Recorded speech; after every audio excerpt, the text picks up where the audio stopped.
who's fourth after dressage, has a real chance here. Okay. Whilst Ryan Wood, his familiar colours, coming up the hill towards the Adequan Splash.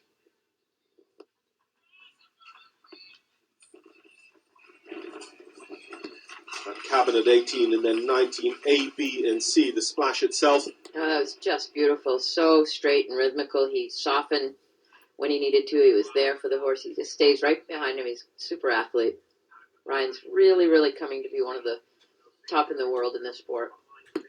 Well, we've been watching the time very closely around this point of the course. You have to share a chair with me because I can't. And they need to be at this next fence at about 5 minutes to 5 minutes 11. They need to have a minute or more left on their clock. And they need a good bit of fuel in the gas tank as well of their horse, because that was the difference between Clayton Fredericks and Marilyn Little, who were both here between 5 minutes 11. He's a good 10 seconds slower than they were. He looks like he's going to give it everything he's got here. The horse is still jumping really well in a great rhythm. Horses can be very deceiving in their gallop. There, the horse shortened several strides before the brush table, so we'll just have to see how he gets on. Don't think he's going to make it this time. Long relationship there, 22 A and B, and then onto this picnic table, 23.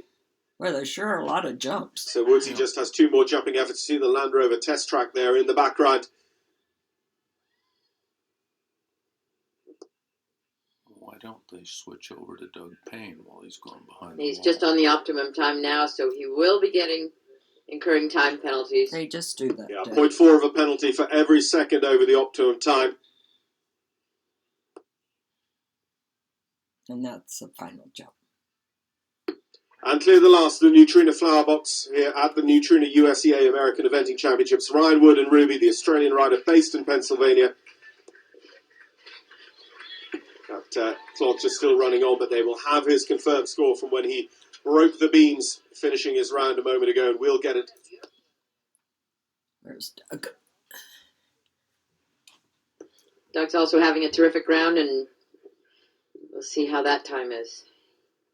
Yeah, so the lucky thing for Ryan Wood, of course, was that he was never released from the start box, so he was able to go back to the warm-up, jump another practice jump, and have his round uninterrupted.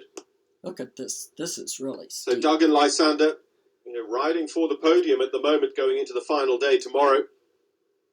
So the time for him will be very important. He's got 2 minutes left at this point as he goes past the crossing point on his way up to the Adequan Splash, 18 and 19 ABC. And we'll see where he is right now. He's just around 4:30 between the A and B elements. So we'll use that as a reference point if we have somebody on the clock for that. That was clever. Oh, there she is. Yeah. This is Jan Binney and Aram from Purcellville, Virginia, the 8-year-old. Jan's been riding this mare for a couple of years now, and she's really rates this mare on the cross-country course. She just thinks she's a wonderful, brave cross-country horse. Has a real feel for it, so we'll see how she gets on here. 32.5 their dressage penalty score. Doug Payne coming towards home. And this is where they need to be with more than a minute left on their clock. And he is there or thereabouts. And he knows exactly where he's at. He's urging the horse on. He's getting back out into this Derby field. I hate this. Back into full gallop. He's got this combination coming up that he's got to steady up for.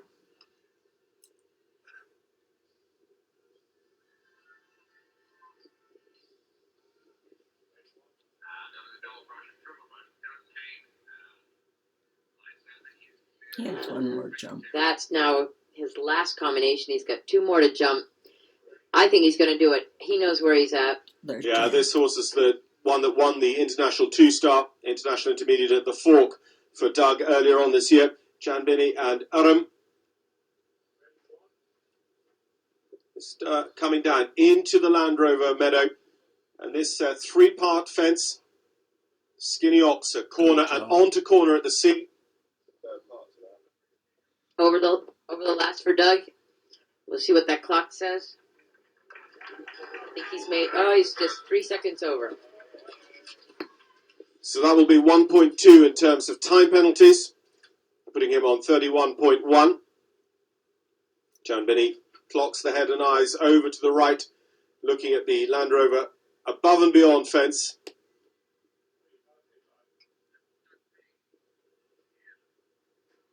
I see why she likes this mare. It's just really has a good sense for the cross country. Beautiful over that corner at the beginning of the Land Rover Valley. Early on in the course. Yeah, Victoria Kager, number 59, jumping that log, coming down off the Derby bank at fence 5, coming back to the Adequan Duck Pond. Like a little horse. Victoria from Pennsylvania rides California Comet, her own horse. 42.3, their dressage penalty score. Ooh. Oh, that was a shame. That was Came dirty. out of the turn a little bit weak in her upper body, a little bit too light in the reins, and then to have a little bit of a compromised distance at the takeoff. Caught the horse by surprise, and the horse said, "Not today. We're going to reapproach." A long way now. Early on in the course to have a problem, and the second problem doesn't want to have anything to do with it today. No, 20 penalties going on to the score for the first problem. Because it's the same numbered fence, the second refusal is 40 further penalties, so they're on a total of 60, and they have been jumped fence 6. Jan Binney into the Adequan splash. And another one that bounces through. Never mind. You just are managing a situation, and you've got That was to supposed to be a one stride. Forward, in balance. You're out, girl. Get her out of there. Make that decision, and the riders have to back it up. Well, unfortunately, it looks like it's going to be elimination there for California Comet and Victoria Kager at the Duck, going into the Adequan Duck Pond. And Jan is pretty good on time. She's about 15 seconds down on the clock, but she definitely has a horse with a big gallop. We'll see how she comes home. Yeah, again, another of our younger horses in the division, 8 years old. I don't think she does as good a job of making up time when she has She the had no opportunity. intention of I making know, time. you told me that, but she never does. But she will be down on the clock. I guess probably about 20 seconds or so. Yeah, just looking further down the order well of this she Merrill gallops. Open Intermediate, of course, our leader after dressage, Marilyn Little, and RF Scandler still to go. And Marilyn's proven she has judged this course very accurately. She's our only one inside the time with her first ride. RF overdressed, so she stands a super chance of going into the final day in a commanding position. Lit her afterburners there. So she's going to be 30 Down on the seconds class. over or 40 seconds over. Doug Payne and Lysander, that 1.2 time penalties is confirmed. 30.1 the score. Just one more jump. And coming down to the last fence now is Jan.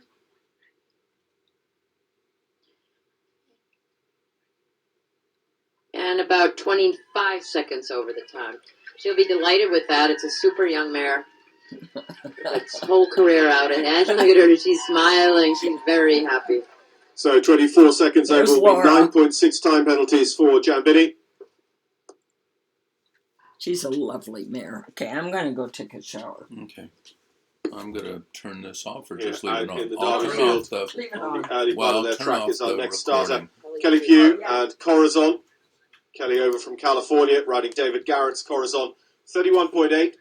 There's an opportunity to see that Adequan Duck Pond from the reverse angle. And then we see the line she chooses on her way now to the big white picnic table at fence 7. I don't know this horse well, but boy, it's got a lovely gallop. Big jump, big scopy, rangy horse. Yeah, again, pretty young, 9 years old, the Dutch warm blood horse.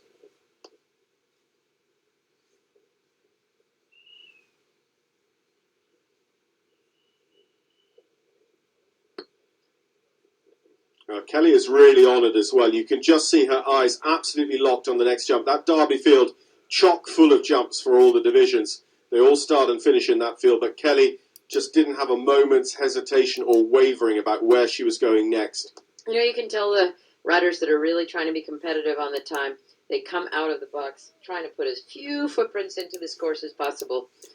They not only want to jump the jumps and get quick between the jumps, but they also want to have very tight lines to the jumps, and that's what we're seeing from Kelly. Oh, do you know what Pressing side that horse of the down the stadium hill. we're on?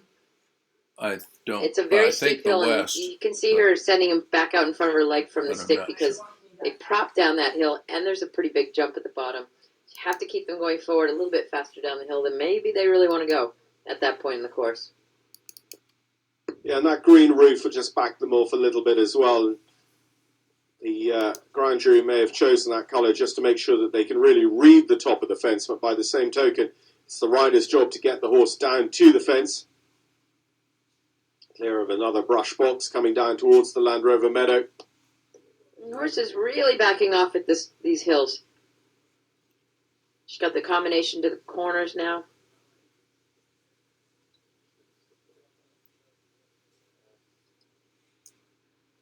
Super through there. Super. Now she makes the turn to come back up and then a right-hand turn down to the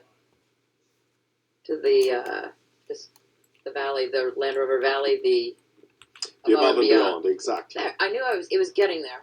It just took me a little moment.